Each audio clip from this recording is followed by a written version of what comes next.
কাল কিয়ামতের ময়দানে যখন আপনার ব্যাপারে ঘোষণা আসবে যে তাকে জাহান্নামে পাঠিয়ে দাও, আল্লাহর সামনে গিয়ে হাত বাড়ায় দেবে, বলবে আল্লাহ এরা আমার বাবা মা, এদেরকে ফলায় আমি জান্নাতে যেতে পারবো না। হাসরের ময়দানে আল্লাহ পাক তাদেরকে ডাকবেন।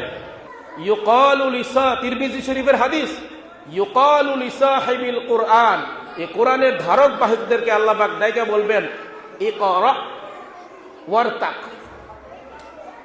তাদেরকে বলবে তোমরা তো জান্নাতে যাইবা, তোমাদের জান্নাত আর সাধারণ মানুষের জান্নাত এক না।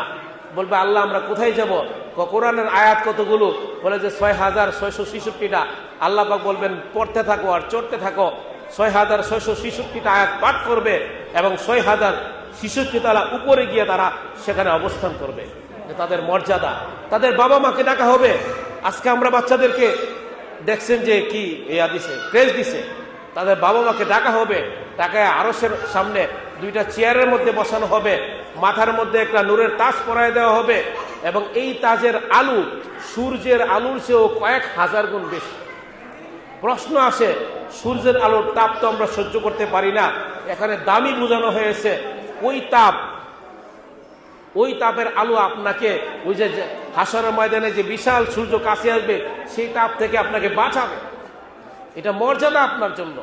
কাজে ভয়ের কোনো কারণ নাই, চিন্তার কোনো কারণ নাই। এই মাদ্রাসাগুলোর সাথে থাকবেন, কোরআনের সাথে সম্পর্ক রাখবেন। কোরআনের সাথে অনেকে বলে আমি তো কোরআন পড়তে পারি না, আপনি চেষ্টা করেন, সফলতা দেওয়ার মালিক কে? আল্লাহ।